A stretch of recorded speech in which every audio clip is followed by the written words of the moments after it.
नमस्कार, गोहार छत्तीसगढ़ में आपका स्वागत है। आपके साथ मैं हूं आकाश सेन और आज हम बात करेंगे हरियाणा के राज्यसभा चुनाव की। और हरियाणा में जो है डर सता रहा है और छत्तीसगढ़ में डेरा है, इस तरीके की बात जो है बीजेपी की तरफ से निकल कर आ रही है। क्योंकि ये जो पूरा मामला है हरियाणा राज्यसभा चुनाव से जुड़ा हुआ है। 10 तारीख को वोटिंग हो जाए, लेकिन उसके पहले अगर हम बात करें तो कांग्रेस के जो हरियाणा के विधायक हैं, करीब 27 विधायक, वो जो है छत्तीसगढ़ में उनका डेरा लगा हुआ है, वो छत्तीसगढ़ में है। और मेफेयर जो होटल है यहाँ पर उनको ठहराया गया है और उनके एकजुट रखने की कवायद जो है उनको की जा रही है। और अगर हम हरियाणा चुनाव के ऑब्जर्वर की बात करें तो राजीव शुक्ला जो हाल ही में राज्यसभा निर्वाचित हुए हैं छत्तीसगढ़ से, उनको जो है ऑब्जर्वर बनाया गया है हरियाणा चुनाव का और वो भी यहाँ पहुंचा है। उन्होंने साफ तौर पर कांग्रेस की जीत की बात कही है। लेकिन अगर हम बीजेपी की बात करें तो बीजेपी इसको सीधे तौर पर ये कह रही है, नेता प्रतिपक्ष धर्मलाल कौशिक का इसको लेकर बयान सामने आया और साफ तौर पर उनका ये कहना है कि कांग्रेस को डर है कि कहीं उनका कुनबा बिखर ना जाए। हालांकि उन्होंने साफ तौर पर कहा कि जिनको क्रॉस वोटिंग करनी है वो क्रॉस वोटिंग करेंगे, चाहे कांग्रेस कुछ भी कर ले। लेकिन समझना होगा कि कांग्रेस अपना कुनबा कैसे बचाएगी, क्योंकि राज्यसभा सीट की बात है और हरियाणा के विधायक जब छत्तीसगढ़ में हो और इस पर सियासत ना हो, ये भी मुमकिन नहीं है। क्या कहना है इसको लेकर बीजेपी और कांग्रेस का, और क्या ये कांग्रेस का डर है या कांग्रेस की रणनीति, इसको भी समझने की कोशिश करेंगे। लेकिन सबसे पहले सुन लेते हैं क्या कुछ कहना है बीजेपी और कांग्रेस का। जिस प्रकार से कांग्रेस के नेतृत्व को या कांग्रेस के नेताओं को अपने विधायक के ऊपर में भरोसा नहीं है और विश्वास खो चुके हैं, इसलिए उनको जनप्रतिनिधियों के ऊपर भरोसा नहीं और जनप्रतिनिधि को अपनी पार्टी के ऊपर भी भरोसा नहीं है, भयभीत हैं। और उसके कारण में यहाँ पर्यटन कराने के लिए लाए हुए हैं। राज्य सरकार एक तरफ विकास कार्यों के लिए मैचिंग ग्रांट के लिए राशि नहीं दे पाती, लेकिन फिजूल खर्चे के लिए राज्य सरकार के पास में काफ़ी पैसा है।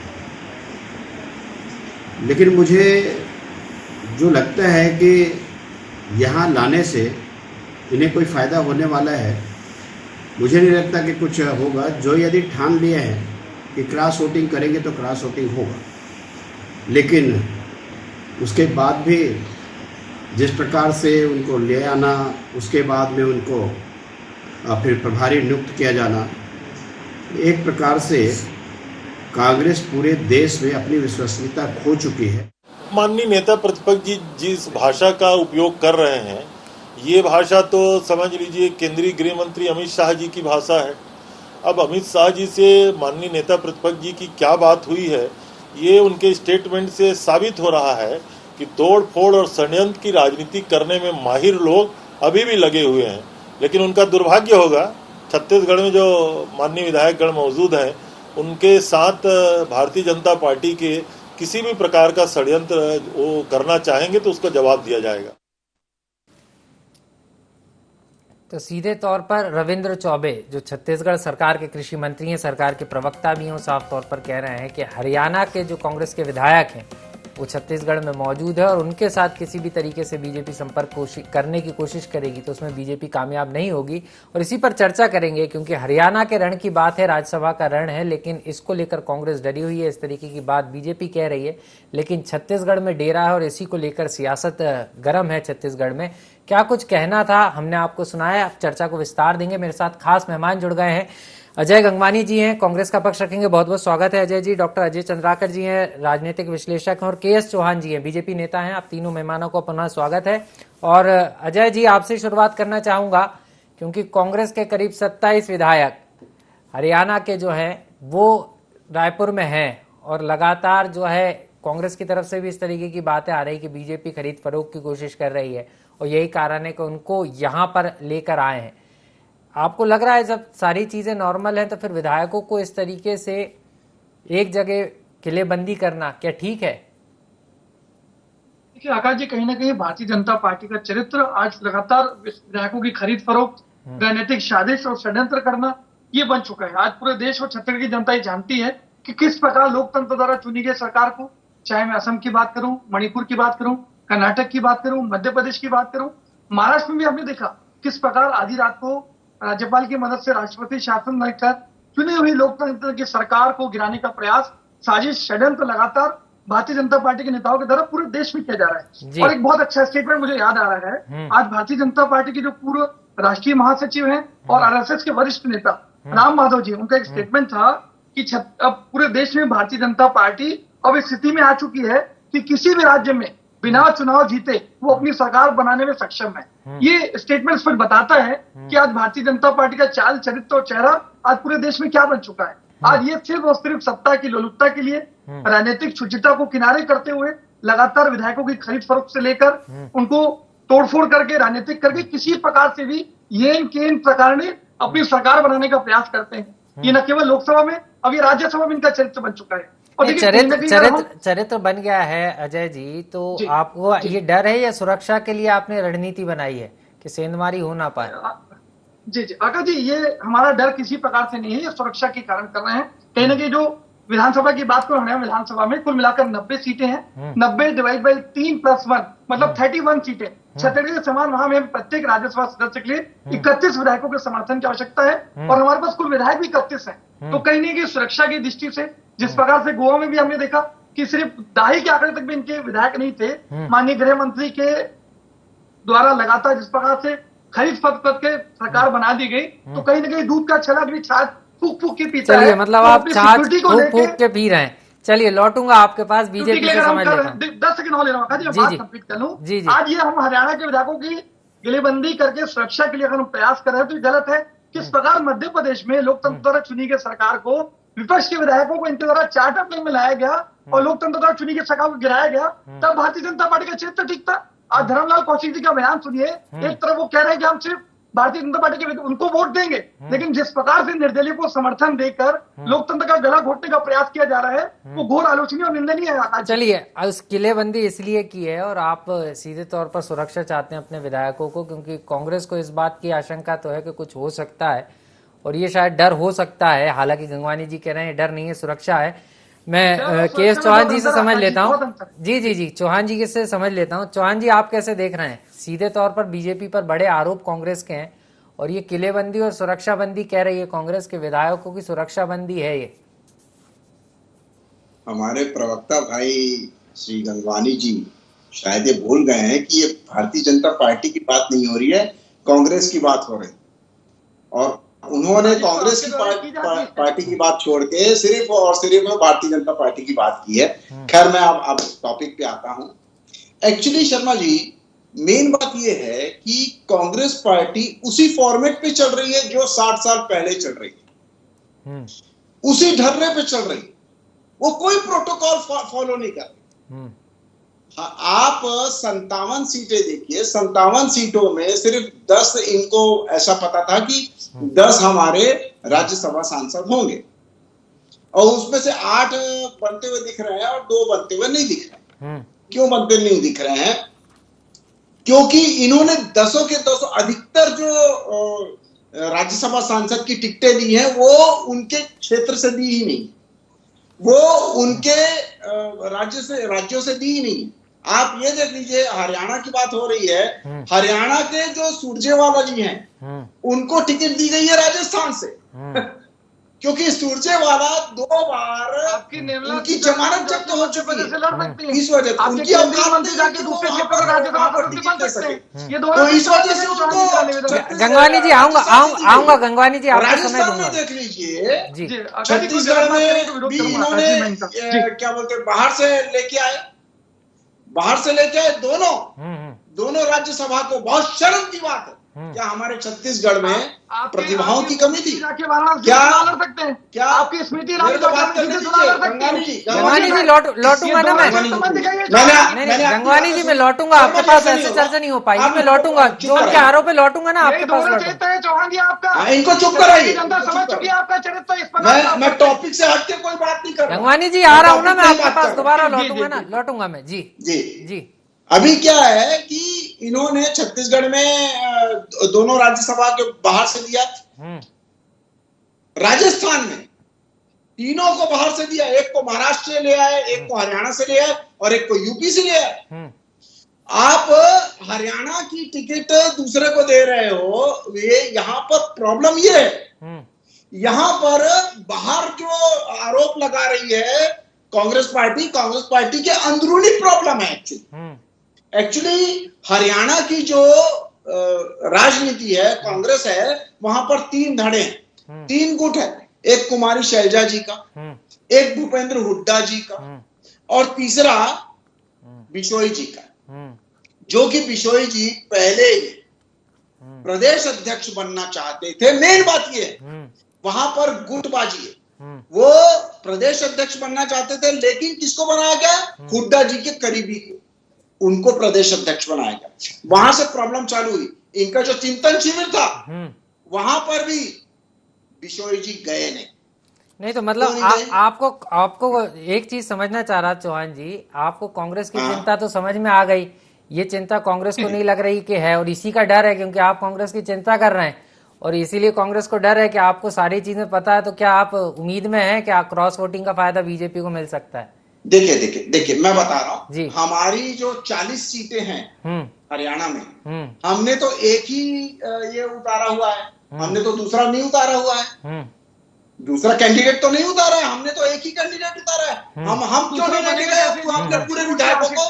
40 वोट है और हमने नजरबंदी क्यों नहीं किया? आप इतने वरिष्ठ प्रवक्ता होने के बाद इस प्रकार की बातें, क्योंकि बीजेपी के नेताओं को पता हो कि विश्वास है, समर्थन चाहिए, लेकिन कांग्रेस के नेताओं को कांग्रेस पे विश्वास नहीं है, और कांग्रेस के विश्वास खो भी दिया है। जिस हिसाब से पार्टी चल रही है, विश्वास खोया है कि नहीं खोया है सर, ये तो आगामी समय में पता चलेगा। लौटूंगा आपके पास चौहान सर, लौटूंगा आपके पास। आपने अपनी बात रखी, लेकिन राजनीतिक विश्लेषक डॉक्टर अजय चंद्राकर जी मेरे साथ मौजूद हैं।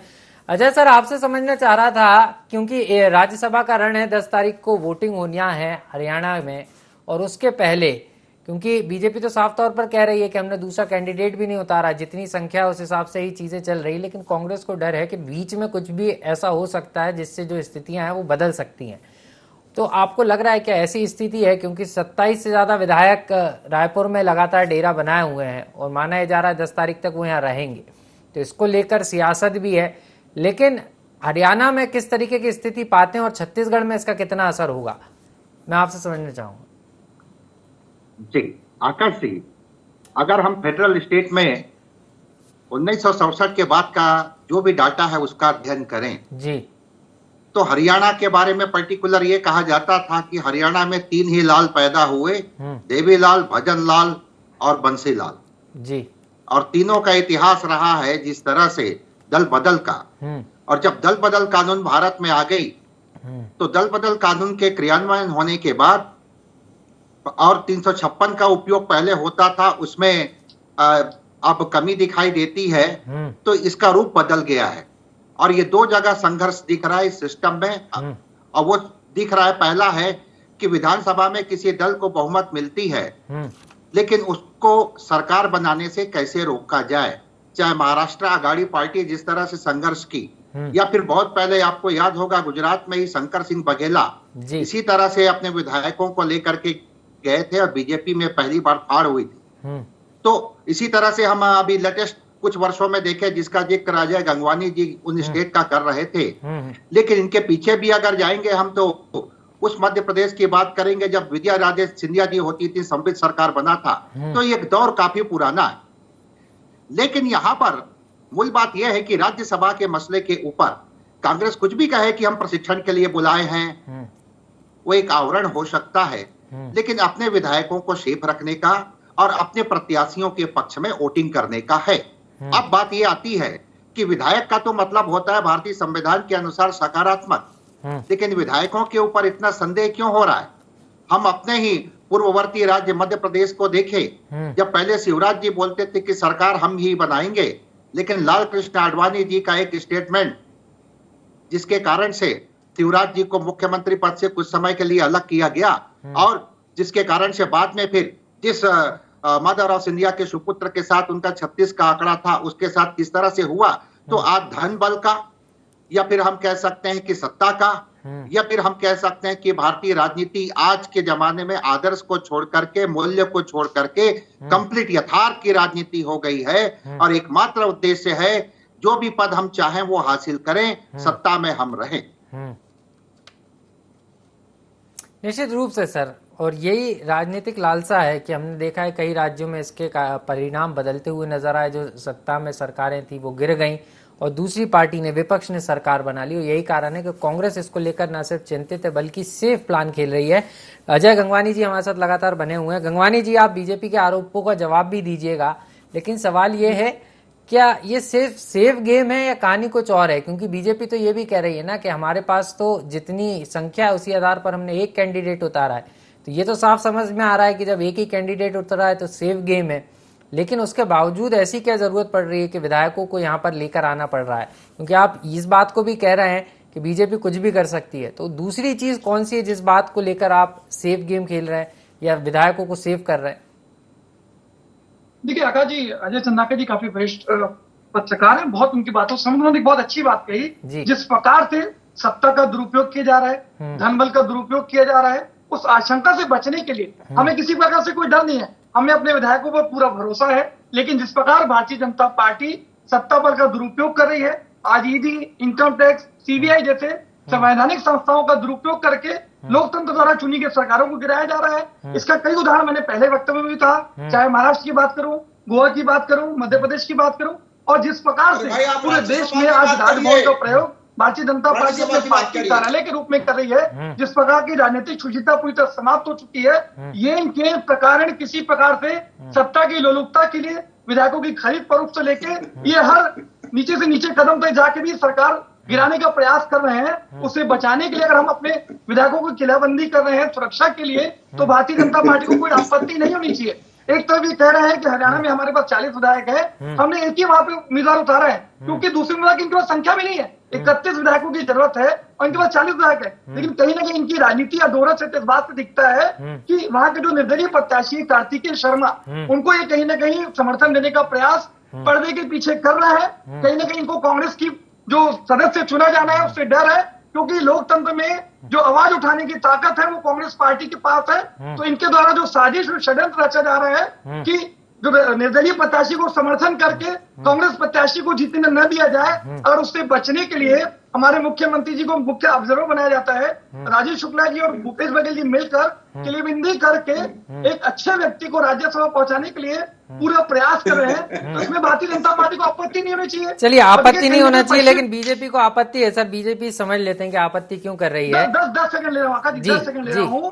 पश्चिम बंगाल में हमने देखा न केवल कांग्रेस शासित राज्य, जहां भी गैर भाजपा शासित सरकारें हैं, वहां पे लगातार ईडी इनकम टैक्स का दुरुपयोग किया गया। ममता बनर्जी के रिश्तेदारों पे ईडी इनकम टैक्स के छापे मारे गए। और अभी वर्तमान की बात करूं, हिमाचल प्रदेश में जो आपके प्रभारी है सत्येंद्र जैन, उनके ऊपर भी ईडी और इनकम टैक्स की कार्रवाई की जा रही है कि दुर्भावना के तहत प्रेशर पॉलिटिक्स के माध्यम से सत्ता और धन बल के दुरुपयोग से विपक्ष को खदेड़ने का प्रयास किया जा रहा है, जो घोर निंदनीय आलोचनीय है। चलिए, आलोचनीय है, लेकिन कांग्रेस नहीं डरेगी, है ना गंगवानी जी? आपकी बात आ गई, लेकिन कांग्रेस इससे डरने वाली नहीं है।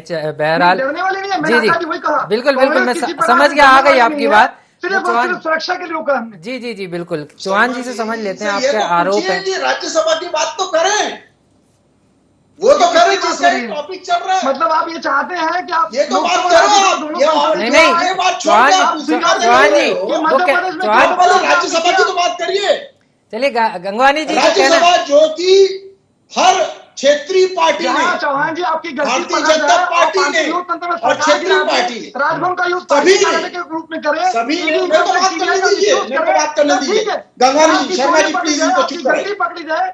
मैंने इनके बारे में चलिए गंगवानी जी कह लेने मुद्दों पे बात कीजिए। नहीं लौट रहा हूँ गंगवानी जी, ऐसे डिबेट आपको मैंने पूरा समय दिया बोलने के लिए। अब समझ लेते हैं ना चौहान जी क्या कह रहे हैं, चौहान जी की भी समझ लेते हैं ना। आप जिस बात को कह रहे हो, जिस पर आपको आपत्ति है, तो उस आपत्ति को दूर करेंगे ना चौहान जी। समझ तो लेते हैं कि क्या दिक्कत आ रही है। जी चौहान जी, करिए, आपकी बात पूरी करिए प्लीज। बीच में बोलिएगा। जी नहीं बोल रहा है कोई, बीच में बात रखने दीजिए। जी बताइए। व्यूअर्स आपके सब लोग अपनी बात रखने के लिए देख रहे हैं। जी हम अपनी बात रखने के लिए आए, हम सुनने के लिए नहीं आए। हाँ, बात करिए ना। आप बीच में क्यों बोल रहे हो? मैंने आपके बीच में बोला क्या? जी बिल्कुल, गंगवानी जी के पास मैं लौटूंगा, वो संयम रखेंगे। आप बताइए। जी मैं ये बोलना चाह रहा हूँ जी कि भारतीय जनता पार्टी या कोई भी क्षेत्रीय पार्टी ने अपने जगह से, अपनी राज्यों से अपने कैंडिडेट उतारे, लेकिन ये एक ऐसी पार्टी है, कांग्रेस पार्टी, जिन्होंने 10 में से अधिकतर जो कैंडिडेट थे वो बाहर से उतारे। ये मेन प्रॉब्लम है। कांग्रेस पार्टी सिर्फ और सिर्फ चाटुकारिता लोगों को ही टिकट देती है, और ये जो आप 10 लोगों देखेंगे ना, जो 10 लोग गए वो पूरे के पूरे प्रियंका गांधी जी के करीबी हैं। अब मैं आ जाता हूं कि प्रॉब्लम कांग्रेस पार्टी में अंदर है, अंदर प्रॉब्लम है, बाहर प्रॉब्लम नहीं है। आज आप उसको टिकट नहीं देंगे जो कि जिसने जिंदगी अपनी गंवा दी, उसको प्रदेश अध्यक्ष नहीं बनाया आपने, उसके कारण ये सब चीजें हो रही है। नहीं, वो चीजें तो हो रही है। चौहान जी, आपकी बात समझ गया चौहान जी। मैं गंगवानी जी लौट रहा हूँ ना आपके पास। पहले समझ लेते हैं ना चौहान जी किसे मैं पूछ रहा हूँ ना। नहीं, मैं पूछ रहा हूँ ना, एक सेकंड लौटूंगा आपके पास। चौहान जी, सवाल यही है, आपत्ति यही है, कांग्रेस कह रही है हमारी अंदरूनी मामला है, तो आपको क्यों चिंता हो रही है? वही तो कह रही है, आप सवाल क्यों उठा रहे हैं? आपको चिंता क्यों हो रही है कांग्रेस पार्टी?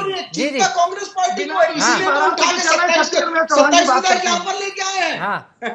हमारे को कोई चिंता नहीं है। हमारे छत्तीसगढ़ में 40 विधायक थे, उसमें से हमने एक कैंडिडेट उतारा है, पवार जी को।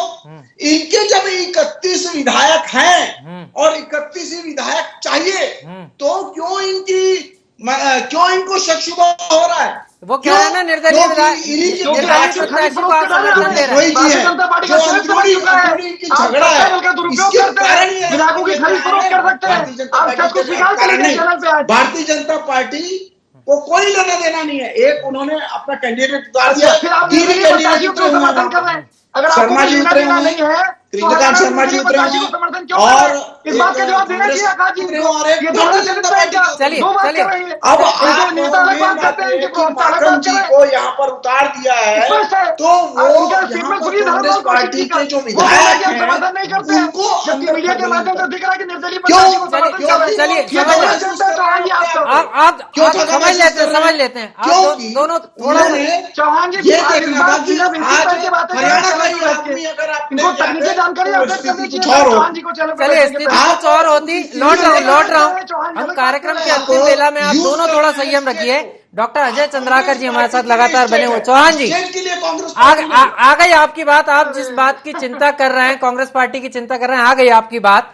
गंगवानी जी, आपकी बात भी आ गई, आप भी सवाल उठा रहे हैं, लेकिन आपत्ति जिस बात को लेकर है, डॉक्टर अजय चंद्राकर जी समझ लेते हैं, राजनीतिक विश्लेषक हैं। सर, आप कैसे देख रहे हैं? क्योंकि कांग्रेस को साफ तौर पर डर है कि जो निर्दलीय प्रत्याशी हरियाणा में उतरा है राज्यसभा के लिए, कार्तिक शर्मा जी, उनसे जो है कहीं ना कहीं डर है कांग्रेस को। कांग्रेस इस बात को कह रही है कि निर्दलीय की तरफ अगर कांग्रेस का 1-2 विधायक भी मूव कर गए तो स्थिति बदल सकती है। तो आपको लगता है कि बीजेपी बैक गेम खेल सकती है? बीजेपी तो कह रही है, लेकिन बीजेपी को भी चिंता कांग्रेस की है कि बाहरी उम्मीदवार उतारे। हालांकि ये कोई पहली बात नहीं है, परिपाटी रहा है कि बीजेपी ने भी, चाहे मध्य प्रदेश की बात करें, अन्य राज्यों की, कई जगह पर बीजेपी ने भी बाहरी उम्मीदवारों को मैदान में उतारा है। तो राज्यसभा में ऐसा होता है, लेकिन बीजेपी इसको मौका बना सकती है। आपको लग रहा है क्या? देखिए आकाश जी, ये राज्यसभा में भेजने का जो विषय है, कभी विजय माल्या जी को बीजेपी समर्थन देती और कांग्रेस विरोध की थी, और कभी कांग्रेस समर्थन देती तो बीजेपी विरोध की थी। और दूसरी बात आती है इसमें, जैसा ये तो राजस्थान में भी यही बात होने वाला है सुभाष चंद्र जी के उतरने के बाद। तो यही स्थिति आ गया है। और इनके काउंटिंग में जिस तरह से ये अपना स्टैटिक्स बना रहे हैं, ये तो परिणाम ही बतलाएगा। लेकिन इसी का तो जो निर्दलीय विधायक हैं, या फिर जो कह सकते हैं कि धन से आकर्षित होने वाले विधायक हैं, वो तो फिर अपने निजी स्वार्थ में आ जाते हैं। जैसा कि नेता प्रतिपक्ष का कहना था कि जनप्रतिनिधियों पर भरोसा नहीं और जनप्रतिनिधियों को पार्टी पर नहीं। तो विजय राजे, अभी कुछ दिन पहले नड्डा जी एक बैठक बुलाए थे दिल्ली में, वसुंधरा राजे जी गई थी, और वसुंधरा राजे जी के पसंद के पदाधिकारियों को वहां संगठन में नहीं मिला है, तो उस बैठक का वो बहिष्कार करके आ गई। तो क्या वो पार्टी का विरोध कर रही थी एक जनप्रतिनिधि के रूप में? यही बात कांग्रेस में देखे, गहलोत और पायलट दोनों जिस तरह से अपने अपने समर्थक विधायकों को लेकर के गए थे, तो सत्ता में अब निजी हित के साथ ही साथ यथार्थ की राजनीति ज्यादा दिखाई देती है आकाश जी। और निश्चित रूप से अपने पार्टीगत, चाहे बीजेपी हो, कांग्रेस हो या क्षेत्रीय दल हो, अपने जो एम रखते हैं, हम अपना प्रत्याशी डिक्लेयर करते हैं, उनके लामबंदी के लिए जितना अथक प्रयास कर सकते हैं वो करते हैं। निश्चित रूप से सर, समय कम है, माफी के साथ आप तीनों मेहमानों को जो है अलविदा कहना होगा। आप तीनों हमारे साथ जुड़े, बहुत बहुत शुक्रिया। तो सीधे तौर पर अगर हम देखें तो राज्यसभा चुनाव हरियाणा में है, लेकिन उसका जो असर है वो छत्तीसगढ़ में देखने को मिल रहा है, क्योंकि सीधे तौर पर अगर हम देखें तो कांग्रेस को जो अंक गणित चाहिए वो 31 विधायकों कांग्रेस के पास तो है, लेकिन कांग्रेस को डर ये भी है कि कहीं क्रॉस वोटिंग हो गई तो स्थितियां बदल सकती हैं। यही कारण है कि हरियाणा में डर है और छत्तीसगढ़ में डेरा है विधायकों का, और इस पर सियासत है। लेकिन देखना होगा कि राज्यसभा के रण में जो हरियाणा में होना है उसमें कौन बाजी मारता है और ये किलेबंदी कांग्रेस को कितनी काम आती है। कुआर छत्तीसगढ़ में इतना ही, मुझे दीजिए इजाजत और आप देखते रहिए IND 24। नमस्कार।